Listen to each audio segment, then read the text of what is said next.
USA Radio News with John Hunt.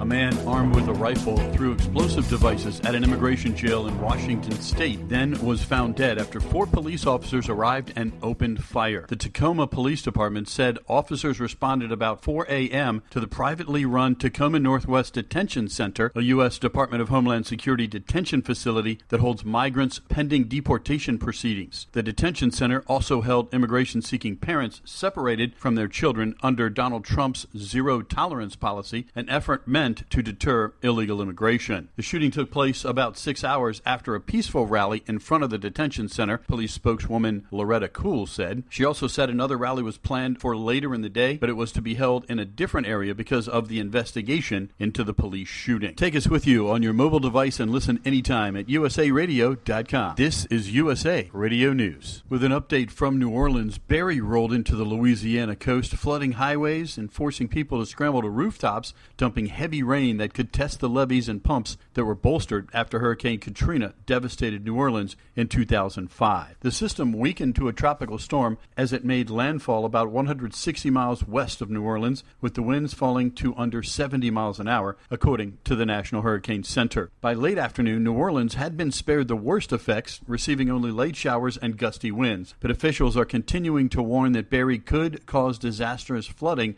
across a wide stretch of the Gulf Coast and drop up to 20 inches of rain across a part of Louisiana. That includes New Orleans and Baton Rouge. Louisiana Governor John Bel Edwards said it's just the beginning. It's going to be a long several days. The Coast Guard has already rescued a dozen people from flooded areas south of New Orleans. None of the main levees on the Mississippi River failed, according to the governor. This is USA Radio News. Authorities say a transformer fire caused a power outage throughout Manhattan and left a number of businesses without electricity, elevators stuck, and subway cars stalled in their tracks. New York Fire Department said the fire started at West 64th and West End Avenue and affected 138,000 customers as of 8 o'clock Eastern Time. Power reportedly went out early in the evening at much of Rockefeller Center and reached to the Upper West Side. A diner on Broadway at West 69th lost its lights, as well as other surrounding businesses throughout that area. The Metropolitan Transportation Authority tweeted there are a number of outages at various underground stations. The MTA is working with Con Edison to determine the cause. The outage comes on the anniversary of the 1977 New York City outage that left most of the city without power.